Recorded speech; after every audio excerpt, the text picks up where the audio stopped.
Greetings, fellow YouTubers. I'm going to talk about how witchcraft is a very real fact of life in Sub-Saharan Africa. I'm no expert in the occult, but in my 20s I kind of found myself in the role of an anthropologist by default in a handful of developing countries.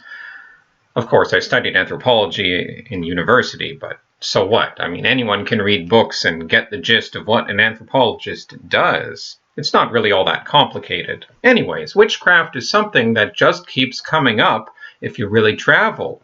And by that I don't mean resorts and casinos and that silly sort of stuff.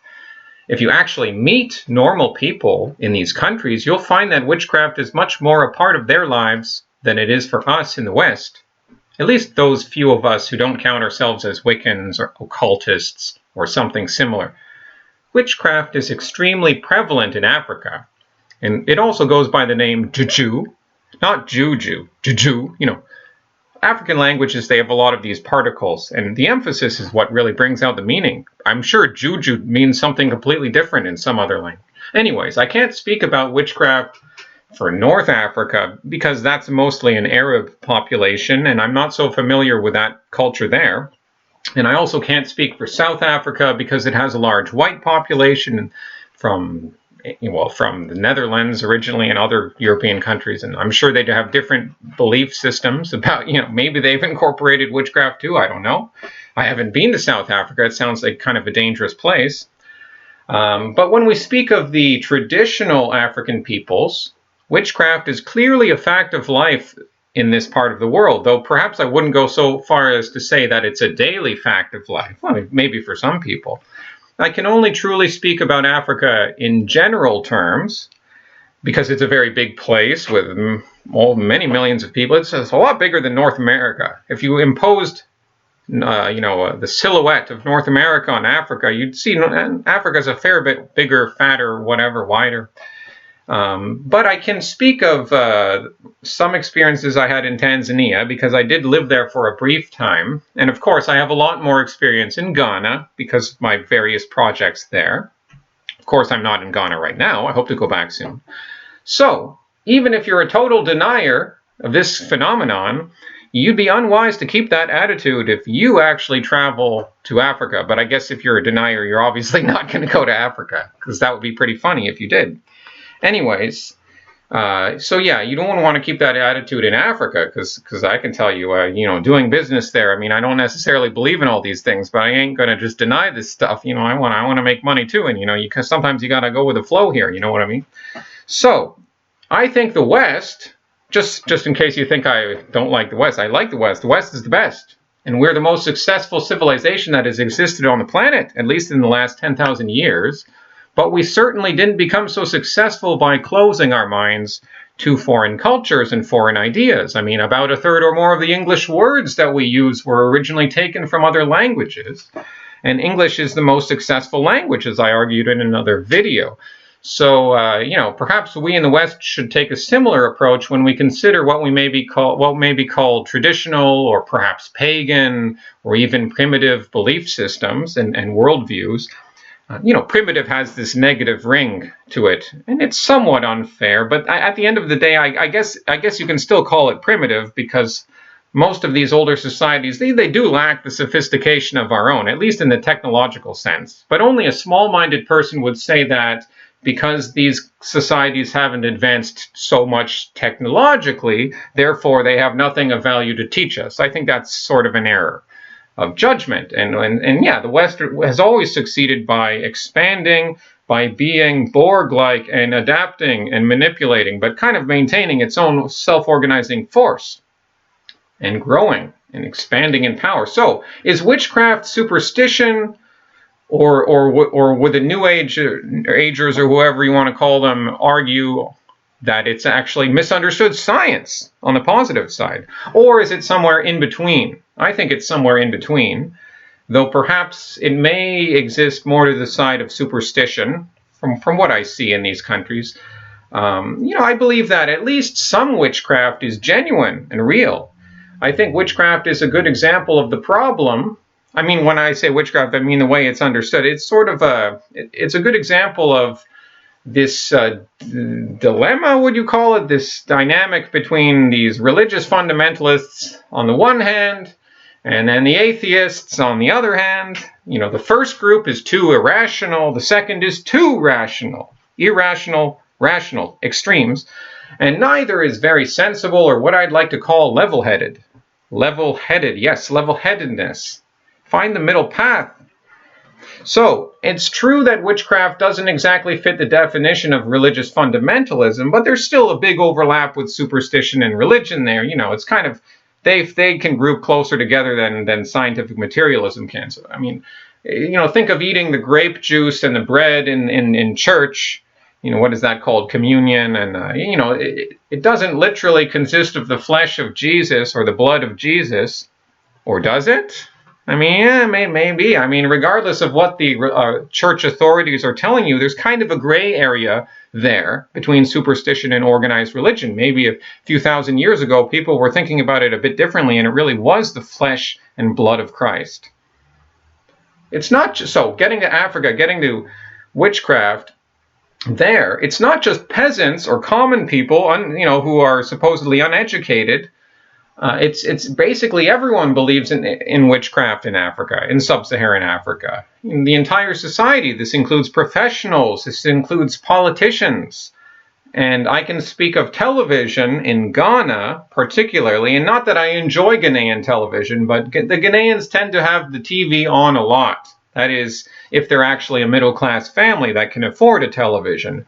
But, you know, so surely less than a quarter of the population would actually have a television. But in any case, television is still popular in Ghana, and the news is popular, but for entertainment, there's two essential categories. Well, three. But the third category is foreign films and foreign TV shows like Filipino and Colombian soap operas, and perhaps above all, Chinese stuff.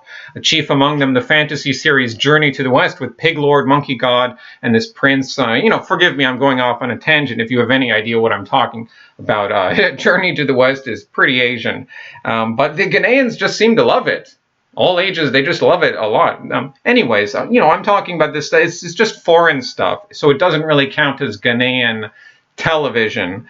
But if you look at Ghanaian television, or perhaps Nigerian television, because Nigeria has the largest media industry in the whole continent. And to be honest, I can't always tell the difference between Ghanaian and Nigerian television because I'm still not that great on the languages, because otherwise it looks very similar. And there's two basic categories of entertainment in Nigerian television or Ghanaian television. It's love, or specifically infidelity, and on the other hand, witchcraft is constantly on television. Constantly, you turn on the television, you'll probably see a sorcerer within 10 minutes if you do enough channel surfing, or even 5 minutes. Just flip a few channels, you'll see sorcery. And, you know, in my opinion, the way the witchcraft is portrayed on African television, it looks pretty dumb. I mean, the television is a little lower quality. I mean, I'm speaking about television here. It's dying in the West. It's going to the internet. But, you know, TV is still a part of a fact of life in many other developing countries. So for this you know, even their special effects are still pretty 80s, pretty 90s looking. And the actual events, the actual stuff that they're portraying, it seems kind of stereotypical, not too imaginative. I don't even have to give you any examples. It just sounds, you know, pretty stereotypical stuff. Although there are a lot of possessions. They portray possessions very often on television, and those, you know, at least you could say those are more accurately reflected in reality, because in Africa people do get possessed. That does happen, fairly common, whether you believe they're actually possessed or not. That social phenomenon happens. So the point I'm trying to make here is that witchcraft is really just a fact of life. It's not questioned. It's just really self-evident even. So it's right up there in people's consciousness, like the weather or the harvest, the market, blah, blah, blah. So moving on, talking more generally, sometimes you can think of witchcraft as this notion of synchronicity. Things just happen for a reason. There is really no such thing as a coincidence. Everything's a meaningful coincidence, but perhaps certain coincidences pack a lot more significance than others. A lot of it has to do with timing. A lot of it has to do with interpretation. So obviously this is not going to make the materialists happy. They're not going to like this approach. This is an imaginative, this is like dreams. This is not certain things happen, like why did that person die at that time in that place after so-and-so? Oh, you know, is it a coincidence or is it not a coincidence? Witchcraft would move more towards the direction of it's not a coincidence. Things happen for a reason, all the time, even. So in Tanzania, I lived in the town of Bagamoyo, which was on the coast. And this town, I spent a few months there in 2010, and again, I came back in 2011. I spent about a month and a half again volunteering, teaching, blah, blah, blah. That's not really important, but it was just kind of a small town, but it used to be a slave port for the Arabs, I guess, and then later for the Germans or the colonials. So that's a great history. It certainly had a curse or something to it. There were a lot of, it was kind of a spooky town, really quiet at night. And yeah, I met this guy called Faustin Kunjumu, Mr. Kunjumu, retired accountant from the government, because he actually was related to my Swahili professor back in the University of Toronto. So it's like, oh, why don't I meet this guy? And he ended up being quite, you know, Africans are very friendly and they take you into their house. And he had all sorts of stories to tell me involving witchcraft. You know, again, it comes down to whether you trust these people or not. I mean, I guess I didn't know him that well, but I can relay. I'm not saying I believe all these stories. I'm just relaying them for you here because it's relevant to the subject. So this man, Faustin Kunjumu, with his kind of white eyes, like his something wrong with his eyes. He couldn't see that. He didn't like Bagamoyo very much. He talked of it being cursed. He said other people cursed it from outside the region. They caused it not to rain there. So I know that Bagamoyo was kind of a dry place. I know there was something too. I mean, I lived in the town. I think it's cursed. Myself, I'm an intuitive person, so maybe I'm more susceptible to believe what he's telling me. But yeah, he was talking about how it doesn't rain in Bagamoyo because it's cursed and because of witchcraft. And you know, there's a lot of bad blood in Africa, even on the village level or even in the inter-village, inter-regional level. You know, even though Africa is very Christian or Muslim, I mean, it's 90% of the population fits into either Muslim or Christian, and those two groups are pretty much even, and only 10% is still traditional. But of course, the traditional beliefs find their way in, and they don't even really oppose Christianity anyways, because if you look at the original Christianity, they're talking about, you know, you shouldn't be a witch or you shouldn't worship the devil or, well, I don't know, maybe not in the Old Testament. I haven't read the whole Bible, but you know what I'm saying is it's not exactly like an opposition. It's almost like gains more life when viewed through the Christian lens. I don't know about Islam, but yeah, these things survive. What I'm saying is witchcraft did not get stamped out by missionaries. It just you know got reinterpreted and found its own way, the same way things have been going on for centuries. So in Bagamoyo, these beliefs are there. It's town's cursed. I don't know. There was something weird to the town. It did have a bad vibe to it. I didn't go back to Bagamoyo. Wasn't a coincidence. I had a lot of bad experiences there with people. And I had this fling with an attractive Tanzanian woman. I mentioned this briefly in another video. But anyways, this fling, it just lasted a short time. But people were, I later found out, like, she had been accused of witchcraft. And then she was also accusing other people of witchcraft. I mean, again, you could just say, oh, that's social, whatever. But it's interesting that people were, yeah, there was this bad blood because of witchcraft. When I volunteered there, the young man who was dealing with security, he was sort of like one of the staff at the compound where I lived. And he had the story about his father dying. His name was Tuma. He was 23. He was a funny guy. I mean, I guess he could, but he was dead serious when he was telling this story. His father was dead, so he was telling us, like, how did you? Because we were questioning him about witchcraft. We were like, Tuma, do you believe in witchcraft? And he's like, well, yeah, because a witch killed my father. And we were like, really? And he said, yeah. And we're like, how do you know? And he's like, well, I don't, but I just know because this woman cursed my father, and they were like yelling at each other. And then that very night, when his father was in the house, he was just coughing blood, and just died immediately after that encounter. And Tuma was just like dead serious, and it's like, I know that woman killed my father. So again, that's not going to satisfy the rationalist, but I'm not, as an anthropologist, I'm not going to dismiss that. You know, that's okay. That's up there now. So okay, I'll leave it up there. Getting back to Mr. Kunjumu, another interesting story he had to tell. You can see Zanzibar from his house. And he, by the way, I told you he didn't like Bagamoyo. He wanted to escape from this town. And I think hopefully he later got out. He's not from Bagamoyo. He only had to be there for certain reasons. And he would tutor people anyway. So one time between his tutoring sessions, he told me a story of, ghost stories. And like, it's not really a video about ghosts, but it can fit in with witchcraft. He said that it still happens that people take boats to Zanzibar. They take fishing boats, a dhow. It's called a dhow. It can take you a few hours, or it can take you the better part of a day. It's kind of far if you don't have like a motorboat or a ferry or something. But fishermen still do it. They make the crossing. And this one fisherman was approached one day by some unknown man, maybe a Muslim man, I'm not sure, but a different man not from that community, and wanted to ship a very large portion of goods across the harbor very soon, as soon as they could. And it was all very strange. But the ship's captain and his few assistants, they really had a weird feeling, but they still agreed to it because they were going to get money. It was like, they have to make a living. So they take this guy out, and they all head out with this unknown stranger. And then when they get far away from land, to a point in between the island of Zanzibar and the mainland, where you can't see either coast, you're far enough out that all you see is open water. You're kind of in that zone. And at this point, the stranger with the cargo says, it's time for you to receive your payment. And actually, no, before he said that, sorry, I'm telling you the story. I didn't write this down. He says, throw the goods into the ocean. And the captain's like, what? Why? And he said, just throw them into the ocean. So, okay, so they throw all his cargo into the ocean.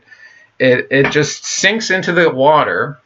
And then the man's like, it's time for me to pay you, but to pay you, you need to get down into the water. And of course, the captain doesn't want to do that, but he has to get down into the water. And I know this is the silly part in the story, but according to this story, the man gets down into the water and suddenly finds himself in an underwater city, stocked with all these things, and he's paid in real money down there. And I don't have too much details, but yeah. And eventually he gets back to once he's paid, he just sort of like rematerialize. He just finds himself on the boat again, and the stranger's gone, and his assistant's like, "Where the fuck were you?" That was terrifying. And so they go back. But these stories of underwater cities is not just this one-time thing. These are in the stories too. These underwater cities, and basically the idea is that all the people that manage these underwater cities are practicing black magic. They're not like, they're kind of like corrupted people. They're practicing black witchcraft. So yeah, again, I don't know if I necessarily believe that story, but it was just again, Mr. Kunjuma, this older man, he's like a 70-year-old guy, a successful man. He's like an elder in the community. He's tutoring all the youth. He's got his house there. I don't know. I'm an intuitive person, and I don't think he was lying to me, but maybe there's not all of it is true. I mean, it's not even his story. He's just recounting these things. So that's basically what I got from Tanzania, but I have more experience in Ghana, because obviously I spent a lot more time there, still do. I've mentioned that I spent time in a Ghanaian cemetery, to be honest, to smoke weed there, because you're away from, prying eyes. Lots of Ghanaians do the same thing, but it's still, taboo like it is in many parts of the world. And like many parts of the world, you go to the graveyard, because not a lot of other people go there. And there was a lot of bones in the Ghanaian cemetery, because unmarked graves, bones come up, and it's not like an orderly cemetery at all. Kind of creepy, especially you wouldn't never want to be there at night when the sun went down. That would be downright inadvisable. Well, you could be bit by a snake or something, but then you never know what could happen. It's a cursed place. It's beautiful in the day, though. It's safe in the day. But there are these bones, and I remember there was a human mandible. There was a jawbone in the crook of a tree in the forest, close to the graves, but in the forest, in the tree line, in the shadows. And this was pointed out to me by my Ghanaian friends, and they were like, well, that's black magic, that's witchcraft right there. And someone's coming back to that site, and they're performing rituals, and they're trying to get something out of it. right? So I don't know why they removed the mandible, the human jawbone, but I could see that. I could see the clean teeth, you know. It's kind of spooky seeing that in the shadows, and you don't want to touch that. But, you know, sometimes the grave diggers, sorry, this is kind of an aside here, but sometimes they would unearth bodies by mistake because bodies are unmarked. Not that they get to the body, but you'd be digging somewhere and then the soil would start to smell, and it's like, oh, and stop digging there. So being a grave digger there is not.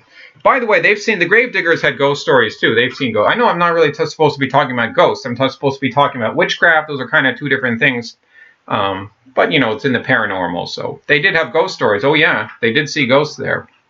But anyways, blood money, stories of blood money. This is reported to me. This is not my direct experience. But people a lot of young men in Accra, the big city, you know, get the money. They get into the mindset of blood money. You perform blood sacrifices. I guess you get a victim for this, and you need the blood. It is a form of devil worship, and you can produce money out of a box. I guess they make money out of thin air, and or they get a sports car. You know, it doesn't end up very well for these people. They don't know what to do with their money, and they probably end up consuming themselves. It's very bad to get into this, but yeah, there is the blood money in this. So they might seek victims. They might try to kill people, I guess, for their blood. Or maybe they could get blood from other ways. I don't know, from an animal. I don't know if that would work. That's obviously that's a satanic thing. That's a bad thing. Well, Satan in the bad sense. I know Satan's actually I think he's actually a good guy because he was Enki. He was, you know, the serpent was trying to enlighten mankind. You become like a god to eat of the tree of them. But, you know, I mean Satan in the other sense, the actual bad, you know. I know that word is kind of, you know, complicated unnecessarily over the centuries. Anyways, continuing, there are my friend Blinksman, my good friend, one of my best friends. So he's telling me about being bathed in a river as a young man, no, as a baby, as an infant, by his father, specifically to protect his bloodline or protect him from witchcraft, from sorcery. He's being cursed by many people. I mean, being successful, you're going to be cursed by some people who are going to want to practice bad things. And I don't know, he's always had a successful heir to him, so people naturally will resent that, and then they will resort to witchcraft, and it can consume you. His shirt caught fire. So why should I doubt that my best friend in Ghana is lying to me? He's like, yes, Matthew, this was his one case for witchcraft. Just like they were trying to curse him, but it didn't burn him because he'd been protected. It burned his shirt, but his shirt did spontaneously combust. I didn't see this. It happened before I met him. But yeah, he was able to rip it off, and it continued to burn. It completely burned. I mean, I guess that can happen. Things do spontaneously combust, but this is a thing. And then, of course, because you're being protected, that energy is going to go back to that person. So it'll always come back to you. If you practice black magic, you do it for evil means, it'll always come back and burn you in the end. Inevitably, that's what will happen. I don't know what happened to the person who's practicing that.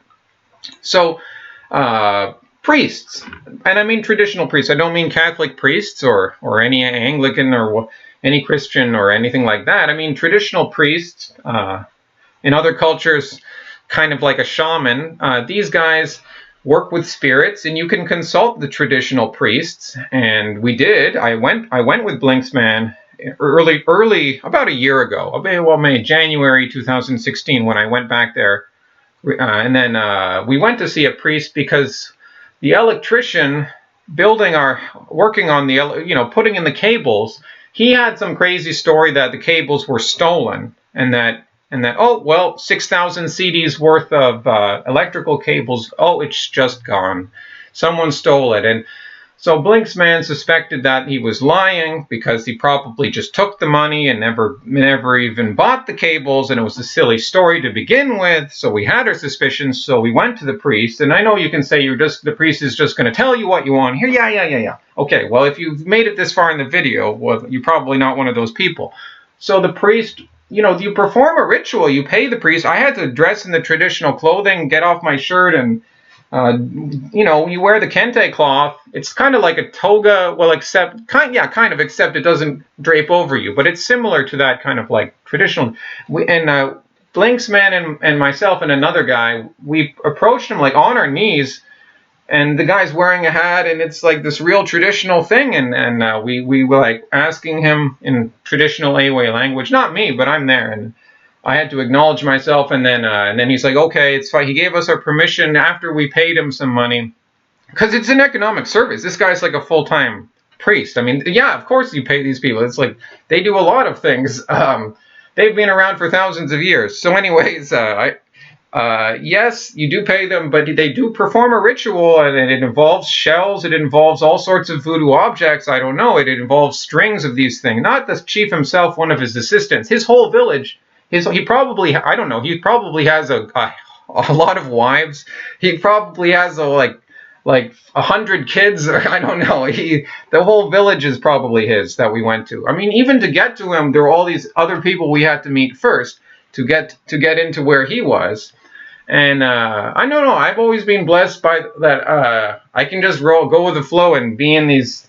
I've been blessed. I don't know. I've always find myself in these situations around the world. So yeah, and perform the ritual. It did confirm that the electrician was lying to us. That wasn't a surprise. We go back to the priest, and it's like, yeah, it's done, and we had to take the akpetashi, the 100% alcohol too. That's one, yeah, you have to take a shot. I don't even like alcohol that much, but we had to take that at the end because that's like part of the tradition there. So nothing came of this yet, but we can go back to the priest if we want, because the whole thing was just to establish, is the guy lying? Is he? Yeah, he's lying. We've been cheated of some money. So the priests work with spirits. Okay, so these spirits, I don't know much about them. I guess they're interdimensional. They can. It's kind of like the same way, from what I understand. It's like the same thing that Native Americans do. They work with spirits too. Like a plane goes down in a little Cessna plane goes down in North Dakota. Where the hell did it crash? You go to the Native American elder. It depends on the tribe. It depends on their DNA, and they can locate the plane. They do a ritual. They don't tell you in a rational way, but yeah, they'll give you the directions to how to get there if you know what you're looking for. They'll tell you how to get. They'll do other things for you. It's the same way in Africa. These priests are a little more ominous, though, because apparently they can make they can make you fall ill. It could even kill you, and the family will know that you have to pay the money back. So I don't want to be more. Am I morally guilty if I participate in this? But I don't think we'll actually get the guy sick, but we might go back. I mean, we wouldn't die, but we might have to go back there, and then the priest will have to send the spirit after this electrician, and he's going to get ill, and it's going to be, oh, you have malaria, but they know when it's a curse because you don't get better, and then it's like, okay, well, you've done something, and they always know. I mean, small-minded people, you can always tell if they're telling the truth or not. Anyways, I'm going off on a tangent there. But his family will know. He'll know. The electrician will pay us the money back eventually. But we might have to go back to the priest to take care of this. So I'm just doing business. I'm not necessarily espousing this, but hey, you got to roll with the witchcraft. It's if you're doing business in a developing country. There are also these mermaid consultants. I don't know. They have the symbol of the mermaid on the road. I've never seen one of these people. I don't think it's the same as seeing a priest. The mermaid is in consultation with people in the sea, so it's kind of bad. It sounds kind of ominous to me, but they even speak of trucks driving out of the sea at night. A truck driving out of the sea at night, filled with all these goods, or trucks driving into the sea. This is getting back to that underwater city thing, but I don't know what it is with these mermaid but they have the symbol of the mermaid on the road. And they're supposedly, yeah, might be similar to a priest. So, yeah, I don't have too much to say about them. Last thing I wanted to mention is, are whites or foreigners less susceptible than the Africans to this witchcraft? That's something I've had mentioned to me a few times. They're like, oh, don't worry, it can't get you. You're not quite so at risk here. It's kind of like, I honestly think you are at risk, but not to the same level as the Africans, because they're already, it has to do with their DNA. They're already in that vibration. They're in that void, that invisible stuff you don't see that surrounds a culture. So that synchronicity and suggestion can actually cause them to behave in certain ways, to lose their minds, to all these other. I don't believe in all this other stuff about like transforming it into an animal, or that sort of, some of the ridiculous stuff from our history, like not sort of stuff like that, but yeah, making people ill or generally getting success. I mean, again, just has a lot to do with synchronicity in the end. So I don't know if whites or foreigners are necessarily less susceptible. That doesn't mean you should just deny this stuff if you happen to be going there. If you have the guts to do that. I mean, a lot of Africa is still pretty dangerous. But anyways, to conclude, it's easy for people to laugh and dismiss this stuff. I don't necessarily believe all the stories I've listed here, but I think some of them are probably true. And in any case, I'm not going to just deny their validity. I'll keep an open mind until experience compels me to adopt some other view. And I can't just have rational arguments coming at me, but I need all the other aspects of human experience to form a worldview. So in other words, all the truth or the single truth that bubbles up in the space, between the crazy superstitious fundamentalist and the angry materialistic atheists. I think we can find some path in between the two, and ours will be better for it. And that's all I have to say for now. Hasta luego, amigos.